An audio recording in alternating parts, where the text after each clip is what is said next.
So with hospitality, our main focus is communication. That's honestly where everything starts and ends. If you do not have good communication, you are dead in the water.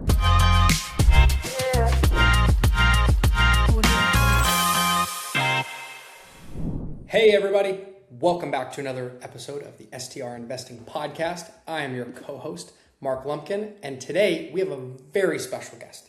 She is not only one of the newest VRMA board members, she just crushed it at the Poconos conference, one of the best speakers in the house.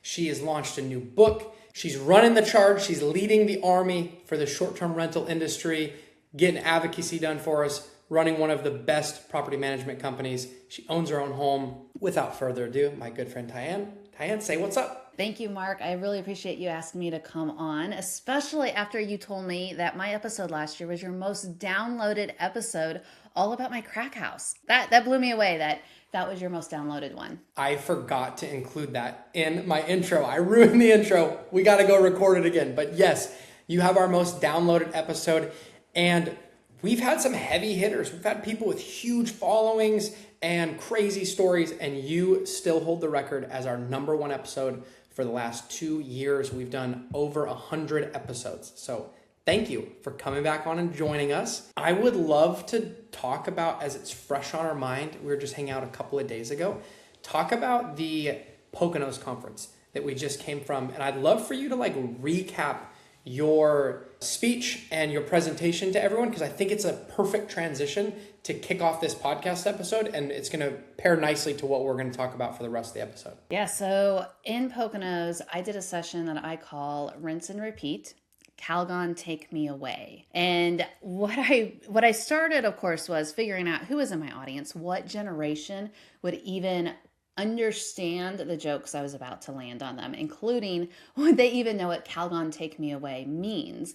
And so we talked about where Calgon came from, what Calgon take me away meant culturally with all of the stresses that just go onto you as an average person, American culture. We have all these stresses that are just piling up on us. And then we go on vacation, and if our host, property manager, those are the folks I was talking to in the audience, is adding to those stresses, you're not going to be giving very good hospitality. You're not going to get that 5-star review. So then I went over the different steps on actually able to become Calgon for your guests, so that when your guests get to that stress breaking point, you're the hero, you're the one coming in and rescuing them, and therefore you get that 5-star review.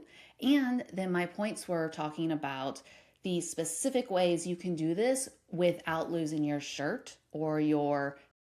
The thing is you can scale these things without paying a lot of money, without stressing your systems, because it is all operational systems you can put into place, as well as key concepts of hospitality. So points 1, 2, and 3, talk to your guests, know their pain points and fears, talk with your team, and 4th, rinse and repeat. And I told some really great stories that nailed it home, I really think. So Mark, just to test how well I did, can you tell me what one of those stories were? You don't have to repeat the story, but just tell me what you remember. I can tell you all 3, and I'm going to repeat them because I think they're super important for people listening, especially for our audience. Our audience is mostly individual investors that are buying short-term rentals for profit, for tax savings, and remotely. There's nothing wrong with those 3 things. However, I think that those type of people that are listening in really need to understand the message of hospitality, which is what you talked about. And so your first message was communicating. You talked about your son that was off in the Marines and how you felt like you needed to perfect your communications, and that analysis paralysis caused you to not send communications, which actually caused more problems than simply just sending communications. Perfect for short-term rentals. Don't overthink it, guys. Just say, hey, what's up? How are you doing? How can we help? Excited to host you. Just send those communications so that your clients, your guests feel like they're being heard, seen, and taken care of, and feel like you're a real person. I think the next message was, I could be getting the order wrong, but was you taking grandma on vacation, and how the little extra thing like the door stopper was a huge deal and made the vacation for her I agree. In hospitality, oftentimes it's the smallest little thing. It's just something that's very important to that person that you don't think is that important, but it makes or breaks their vacation and makes it memorable. And what was the third story? What did I miss? It was also grandma. So the last two stories were to do with grandma. One, the door stopper, because the steward and the cruise did not talk with his team, so that door stopper disappeared. So talking through what it means to communicate with your team so you don't cause your guest additional stress. And then the other story about grandma was when we went on the boat tour and how they understood grandma's pain points and fears, and specifically was falling, and how to get us on the boat there was a major ramp. So the sea level was down to 1 foot. And when normally it's up to like 13 feet. So that ramp was quite steep. So I told the story of how they got grandma down there without stress and without making her feel anxious, and made her feel like she was the queen of the entire boat. Amazing. Yep. 2 stories about grandma. I think it's super important because short-term rentals are really where real estate investing and hospitality cross the road and they meet each other. And I feel like there are a lot of people, especially in our sphere, that are just thinking about it as investing in real estate. They're just looking at spreadsheets. They're just looking at numbers. They're just looking at an ROI, and they're not thinking that about the hospitality of it and how those little things make a huge deal. And they might not lead to great profit on day one, right? Does that little door stopper that costs a few dollars make you any more money having grandma on vacation? Probably not. Probably not for the cruise line. But what they do is it helps them build a reputation. It helps them get repeat clients. It helps with great reviews. And those things have a long tailwind of coming back around. So I love that. I thought you had a great speech. And hopefully, if next year you're the keynote speaker, anybody listening in will join at the Poconos conference. That was fun. Did you have any takeaways from that? Did you take away anything from that conference? Yeah. So what hit me, struck me the first thing coming in was this conference was not like other conferences I've been to. And Mark, I've been to a lot of conferences. I mean, sometimes 10 a year is what I've been doing for the past 8 years or so. So different energies, different vibes, and also different countries I've been. So I've been to Canada and Mexico and Spain and Portugal and the UK, all across different ones. And still Poconos was different. And it was different in that it was a lot of investors and not as much hospitality. So it was very interesting meeting those people and meeting who your podcast listeners are, because then I can also help get that story across of how hospitality and investment intersects. And if you've listened to my story on your first episode that has the most downloads that you've ever had, and it started with investing. And also my vacation rentals, I started as remote. I was your normal vacation rental owner. I literally set up that first house with a baby on my hip. He was 2 months old, my last son. So he's grown up in the industry as I've built more houses and rehabbed houses, but always treated my properties with the remote part so that I can do things like go to the Poconos investment, the Poconos event. And what I liked about seeing so many investors there is that your audience and these folks were learning about hospitality and how short-term rentals work, instead of what I've seen what a lot of people did during COVID was they just ran the numbers. They said, oh my gosh, I'm going to make so much money doing this. They jump in, and they were at the height of the market, and now we're getting back to average, and it's a little tougher or a lot tougher depending upon how you came in, and you're understanding, yes, it's more than the numbers. You have got to have that hospitality. So I love seeing people go to these conferences and learning about what they're stepping into before they really get into it, because this is not for everybody. It is not buy a place, hand it to a VA, go to a beach with your umbrella drink in hand. It doesn't work that way. There's a lot more to it. You mean I can't make $100,000 a month only working 1 hour a week? I love those. I love the Instagram, social media pop-up ads that we get. The person sitting on the beach reading a book and like, you work more than an hour a week, you peasant. Buy my course and I'll tell you why everything you're doing is wrong. Well, I mean, you can just do 1 hour a week, 40 times a week, every week. There you go. But then Exactly. But it is hospitality. So you're looking at more like 120 hours a week. For sure. For sure. And you're getting calls and messages at all time of day on the weekend. And so I think people need to know that. It's like, if you run a restaurant and you're not open on Saturday and Sunday and you close at 5 p.m. in the evenings, like, good for you, but it's probably going to be tough going. And short-term rentals are no different. You have guests in your property and things happen and they have questions. And so you've got to be prepared. You got to be prepared for what you walk into. And I do think that that gets missed often with first-time investors.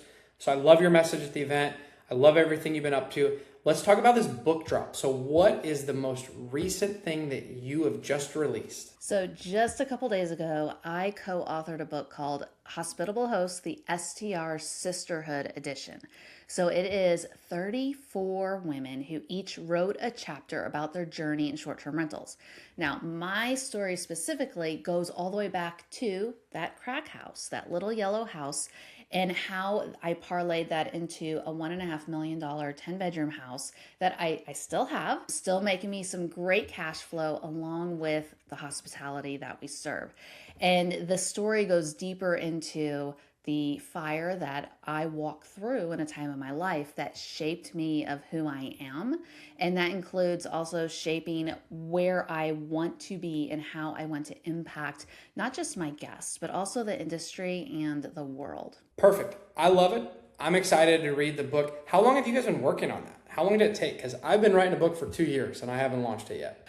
My first book, Mark, is not finished. I started 24 years ago. So before my first son was born, I started a book. Actually, it's going to be a series of books based on my family coming over from Germany. So this book is a lot shorter time than 24 years because I'm still not finished with the other one. We started it back in, I want to say September, October, something like that. But it was great because we each wrote a chapter and then we had an editor coordinate everything for us. So that helps tremendously when you have a team working on it together and you're not self-publishing completely on your own. So then it definitely speeds up in that manner. But you can get it from my Amazon author page or head to my website, TyannMarcink.com, or go directly to TyannMarcink.com/sisterhood. I love it. We're going to drop a link in the show notes so people can go buy it directly. Go check it out. So as you started working with all these women and you're talking about the sisterhood of STR, of hospitality, were you guys like collaborating and talking about your individual stories and how you're going to combine them together? What was like the structure of it and how did it work as you were all writing your own books or all your own chapters of the same book? Yeah. So the cool thing is I didn't even know who the other co-authors were. I decided to commit to this and share my story. I was told, okay, you have 3,000 words to write. That's your limit. I turned in around 5,000 words. I don't fit boundaries very well. But once I got started writing, I just wrote. And I realized this is just the tip of the iceberg for my story. I want to share more. I probably will share more.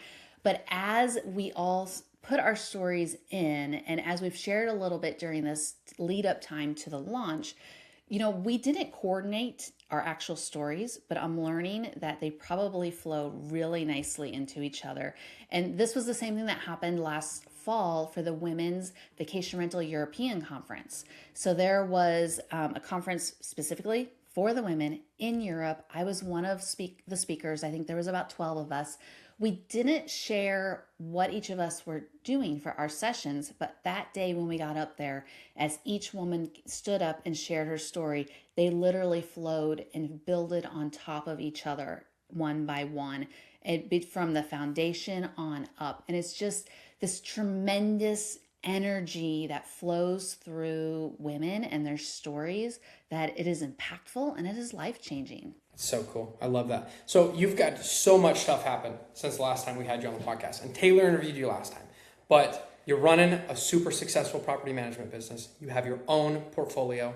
You guys have written a book. You're speaking on stage, and you've just been announced not just announced, but you are now a board member of the VRMA. Talk me through how that happened. I'd love to hear more about that, like behind the scenes. What happened? Did you apply for this? Did they invite you? Did you have to get votes? I don't even know how this stuff works.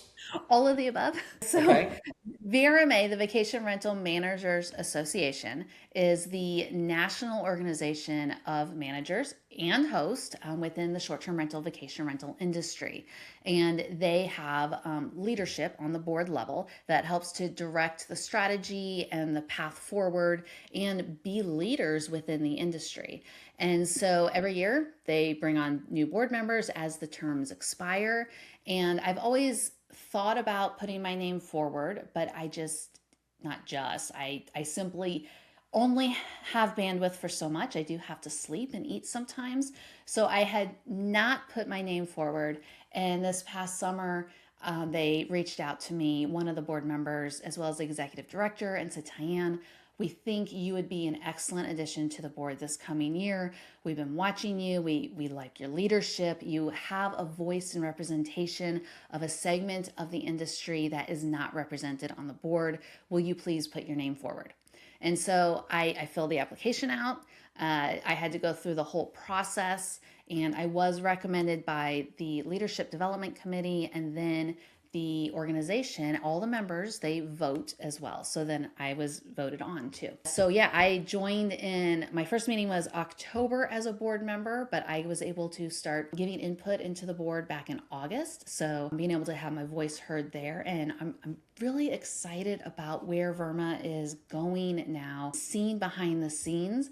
And I've been encouraging them to be more transparent about what is going behind the scenes, because the members, A, they need to know, and B, the members and non-members, if you're not a member yet, you can't understand the value so much if you don't understand what's going on. So that is one of the things that VRMA is working on towards, is being better with their communication and being out there more. And the leadership and the committees that they're doing and the events that they're doing is just, it's fantastic. One of the other things that I had gotten to do with VRMA is the new Foundations event. It used to be VRMA Spring, which was basically a mini international, and it just kind of died. I mean, there was more vendors than property managers, and it was very frustrating as a supplier, because I was also on the supplier side. And so when they had asked me my opinion, I'm like, okay, you guys asked me my opinion. I'm going to be straight up. You need to get rid of it. It's ran its course. It's dead. So let's do something new. And then of course at that point that's when they said, okay, fine. What do you want it to be? Will you help lead it and create it? I'm like, okay. So Foundations, you guys, this is March. You just missed it in February. So no matter when you're listening to this episode, look it up, because Foundations is created to be not just an event or conference. It is solid workshops to help your team, not just the leadership who goes, not the C-suite, not the owners. Yes, there's information for them. There's workshops for them to become better leaders, but this is also for your team. So I was so excited. This year, I brought my whole team. And the fact that we walked away from that with their energy and dedication as we're heading into spring break, in the light in their eyes, was just incredible. The best investment, worth it. And Mark, when I asked them when we got back, I said, what is the first thing we need to do, guys? And my team looked at me and said, you're doing too much. We need to take some of the work off your plate. We've got this. Here's how we're going to do it. I'm like, yes, yes, yes. I mean, isn't that what you want to hear as an owner and leader, is your team stepping up into those leadership roles and taking that on, so then you can focus more on building them up and building your business and doing all the other things that you love to do as well. I love that. So cool. I couldn't agree. I love the workshops too that you guys did at that. And I know you told me a little bit more about them. I feel like so many events are surface level. They're just like, you go join an AI session for 30 minutes and it's just like, you should learn how to use AI and da da da da da. And it's like, okay, yeah, we know that. What do we do? And so I've always felt like the events needed workshops over just speaking events, over these 15, 30-minute speaking events, because you don't get enough out of it. And so I was a huge fan of that. Do you think that success you had with that will transition into our future VRMA events? Or where those events will look a little bit differently because of you and the new board members? I think things will be adjusting and changing. It depends upon the type of event that it's going to be, what the parameters are around it. There's so many stakeholders that are served within these events. So it's not only the host and managers that are coming in as attendees, you're also serving your suppliers and making sure that they have access to the people that they need to sell to. And that's a good thing. That's not a bad thing, because us as managers and hosts need to be able to go to these events, see what kind of technology and services and suppliers are available.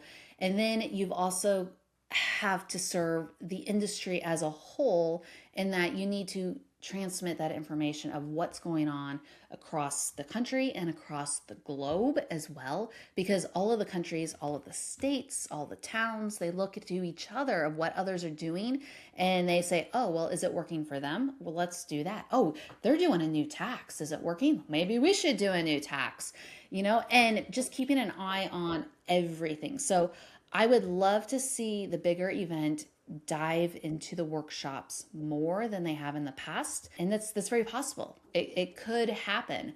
The best thing to do is for folks to reach out to VRMA. You can go to their website. You can give feedback and say, this is what I would like to see at an event. This is what would help me to grow in my business, to help my team grow, because we cannot create something without knowing what it is that people are wanting. So your feedback is so important. I love that. It's huge. How long do you guys have? You get 1 year, one calendar year? As a board member? Yeah, as a board member. We get 2 years. Okay, cool. So you at least get some time to make some changes and implement those changes, which I think is really important, right? You got to be able to have enough time to see things come to fruition. Yeah, absolutely. And everything is, done long range as well. So you might not even see a lot of changes until, year 3 or 4 even from now. So that's also why it's so important to have the fresh ideas and everything to come in every year, and not just have the same board members across every single year. So we always need those new fresh viewpoints, which means that if you are a VRMA member and you're interested in leading, put your name in. Contact them. I don't know if there's a form out there yet, but you can go to vrma.org and submit and do an email saying, hey, I'm interested. Let me know when applications open up. Always looking for new leaders. I love that. And that we do have a lot of individual investors, but we also have a lot of small property managers that are growing portfolios, and maybe you're at 5 or at 10. And the VRMA can be a great resource. Obviously, it's an organization you guys should all join. I'm a member. The events, at least I always try to go to at least one VRMA event a year. And this year, I think it's Nashville, right? We got Nashville in October, November. Yeah. So how could you miss that? Such a cool place to be. We'll be there. So definitely looking forward to seeing you there, and looking forward to seeing some of the changes from last year. Because I know at last year at Vegas, you and the squad, the team, have just been, dubbed new board members. So it'd be fun to see what you were able to do in one calendar year. So that's really cool. How do you find time for all this? Like as you, was this intentional where you're like, I'm going to put myself out there and I'm going to try to go do a bunch of stuff and be a speaker and write a book and da-da-da? How did this come about? So I've always had this passion for serving and teaching. And even when I was a little girl, I said, okay, when I grow up, I want to be a teacher and I want to change the world. And when I was a little girl, I thought changing the world meant you had to be president of the United States. Well, I can tell you right now, I do not want to be president of the United States, but I still want to change the world. And the way I can do that is literally through hospitality. It is through serving every single guest, every single family, because hospitality can truly change the world one person at a time. And with that passion within me, it's just natural for me to step out, to step up and share that passion. And also in the realm of advocacy, to protect those of you who want to do this also, to protect our property rights, to protect the hospitality industry as a whole as well. So last year, I stepped away from the tech consulting. I was consulting for Touch Day Digital Guidebooks for 7 years, and decided I needed to focus on my business and grow my business. So I told the team, I'm like, guys, I love you. You're doing awesome. Continue to do the product, but I need to focus on what I'm doing. And then a month later, I looked at the calendar and I was like, wait a second, there is this thing called the World Cup coming to the United States, to North America. wait a second, that means there's going to be a whole bunch of new hosts that are going to want to host during the World Cup, and they're not going to know what to do. Wait a second, you know what? Let's just teach all those new hosts how to host and what they're getting into, and the fact that they can affect change, but they also have an impact on their community. And by hosting people from all over the world in their communities, they spread that economic impact throughout their neighborhoods. So everybody wins. And then we're like, okay, so that means we need to be politically active. We need some legislation in Missouri. We need to work together with the cities. Oh, we need to create an event or two. And it just kind of all snowballed from there, Mark. It's so cool. I want to talk about hospitality. I feel like I didn't know the exact direction we would end up in, but I do think it's super important. And so if you're okay with it, it's a little bit of a circle back, but I would love to just start talking through some of your tips and tricks for hospitality implementation. And many people listening to this have one or two properties, and many of them are real estate investors. And they're thinking, yeah, that's fine. We got beds and chairs and a smart lock on the front door, and Host Buddy AI does the messaging back and forth, and it's all fine. And there's nothing wrong with that, but there's definitely like the hospitality piece is the whipped cream and the cherry on top. It's just that little extra 5%, in my opinion, that goes a long way. It's what's memorable. It's what makes you want to go back. It's what makes you want to tell your friends and family about it. And so can you walk me through just some of the pieces and pillars of really great hospitality that you focus on with your brand? So with hospitality, our main focus is communication. That's honestly where everything starts and ends. If you do not have good communication, you are dead in the water. So I started out with one single property. Like I said, I had 3 young sons, all under 5.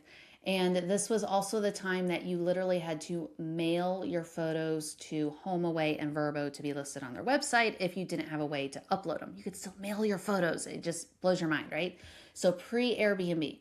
And then it wasn't as big of a deal because if you even picked up the phone, if you sent one message to your guest, you were doing better than anyone else. So the bar was so low. And fast forward almost 20 years now, you know where that bar sits, Mark? Do you remember? It's still pretty low. It's still pretty It's low. Is it lower? No, it's not lower, thankfully. But 80% of host and managers only send their guests 2 or fewer quality messages. That's it. So when you want to do hospitality, let me rephrase that. Not when you want to or if you want to. Let's just say if you want a sustainable business to be profitable, if you don't want to die, you must have hospitality. You must have communication. All you got to do is send 3 or more quality messages. That is it. And you'll be in the top. And you'll be in the top. You'll be in the top 20%. Exactly. And so what this does is when you send those quality messages and you communicate with your guest, that tells them that you expect them, that you're going to welcome them, that you know they're coming and that you're preparing for them, and they know then that you are there. They feel seen. And that's the key, is they feel seen. Otherwise, if you completely ignore them, if you're slow on your messaging and responses, if you don't send them any messages and you're just relying on the platforms to send automatic messages, that doesn't say, I see you. That doesn't say, I understand you at all. And then they don't feel seen. And yes, you can still get 5 stars. When people say, how do you get 5 stars? I'm like, well, you set expectations and then you exceed them, no matter where that bar of expectation is. It can be low, it can be high, but you got to meet or exceed those expectations for 5 stars. So 5 stars does not mean you have hospitality at all. Hospitality is beyond that. So if you want to continue to grow and be sustainable and profitable, you have to hook into the hospitality. I love that. I think that the 5 stars is something that people it's a coveted, right? Everyone's like, we got to get the 5-star stay. But I feel like a lot of people think that you have to do so much in order to get that 5-star stay. I've got to have a gift basket and I've got to do this and I've got to do that. And I've got to discount my rate. But what you're saying is actually you just need to send 3 messages instead of just the standard crappy 2, and that one extra message puts you in the top percentile. Yeah. And on top of that, when you send more quality messages, and these quality messages are telling them that you know who they are, you understand your target guest, you know what they need, and you're going to have it there for them, they actually spend more money. Whether that means they do an early check-in, they do a late checkout, they add on a night or two because they feel welcomed. We want to be known, and we want to people remember how you make them feel. And that's what you're going for. There used to be a listing in St. Louis. It had 5 stars across the board. But this was the cheapest listing you could get. I believe it was around $25, $30 per night. And they had 5 stars. You know what kind of interior design they had, Mark? None. Zero furniture. Zero. Not even a bed, not a chair. They had electric, so you had heat and AC. They had water. They had a fridge, but you only had $25, $30. Oh, they did have a lock on the door. You had a deadbolt. But they were very clear with their expectations. They communicated well, and that's why it had the 5 stars, and people stayed there. Even though it was bare bones, they knew what to expect. I'm a big believer in quality over quantity, and I think that rings true very well in short-term rentals, in that you can do, like, I'm the amenities guy, everybody knows that. You can go do 10 amenities, but if your guests get there and the basketballs are flat and the pool isn't clean and it's dirty and da-da-da-da, you've set the bar, you've set the expectation really high with your photos and your listing that this is going to be a great experience and a great stay.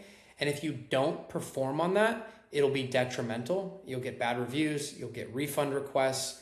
And so I think people just need to focus on whatever you're doing. If you can do 10 things really, really well, good for you.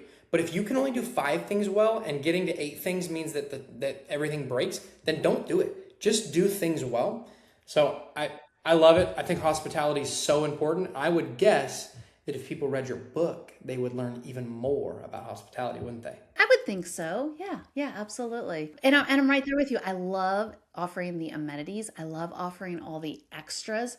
But just as you said, if you can't do what you're offering well, then don't add all those other things, because it is nothing worse than when you show up at a place and things are not working correctly. If you don't even explain to your guest how to set the AC. So for instance, we went one spring break, I took my kids down to Orlando, Florida to go to Disney, and we get to the house. It was 1 a.m. before we got there because we had trouble with our flight being delayed, and then we couldn't get transportation. And it was just horrendous. And then by the time we got to the house, it was so hot in there and so humid, I could not find a way to turn the AC on. Come to find out, it was actually this box that looked like the alarm monitoring system. That was the AC box. But there was no way, there was nothing in my information that they sent ahead of time. There was no information at the house how to adjust the air conditioning. So we had a miserable first night when we were already tired and hungry. And it's those things, those little things, do them well. And that is hospitality, and you will continue to grow and be profitable. I love it. Wonderful. We could talk all night long. I want to be respectful of your time, and I appreciate you coming on as our #1 guest of all time for a second time. So are you ready for some rapid fire questions? Ooh, okay. Yep, I'm ready. Let's go. Okay. Favorite destination you've been to recently? This could be international. This could be locally. This could just be down the street from your house. What's a great destination we should put on our list? Isle of Skye. That is one of the few places that I will go back to again and again and again. I am someone who loves to travel and explore and find new places, but Isle of Skye, if I can get there at least once a year, every other year right now, but that is just a place I walk, I step foot, and I feel at home and refreshed. It is just absolutely incredible. Okay, putting it on the list. I've never been there. Thank you. What is something on your itinerary this year that we should all consider going to? An event, something STR related? Oh, okay. VRMA International, of course. I may be doing an event right before that in New York. So get on my email newsletter at tyanmarcink.com. You will then get notice of when I am doing that. And if you could only pick one, I would probably do VRMA International. And then next year, look at foundations. There's a whole bunch of other events that I absolutely love and adore, but you did only ask one. But because I still have the microphone, I'm going to tell people also about VR Nation, VRMA Executive. There's the DMO Host and Homes Lab. So how DMOs, destination marketing organizations, and short-term rentals can work together. That'll be in Portland, Oregon this summer. And then I might end up over in Croatia this fall. We will see. There's a whole bunch. I love So many. meeting. You're gonna do it. You're gonna get some frequent flyer miles. I do have frequent flyer miles. Let's go. All right. Last question before we let you go. Book recommendation. It can be your recent book, but what's your favorite hospitality book? Ooh, my favorite hospitality book. Well, after the Hospitality Host, Hospitable Host STR Sisterhood Edition, after that one that I've read recently is the one that everybody else has read. And if you haven't yet, then I highly recommend you do pick it up. Read some of it, Unreasonable Hospitality. And Will does a great job of explaining hospitality from his point of view of creating and growing his restaurant. And what I love though, Mark, is actually I love fiction books.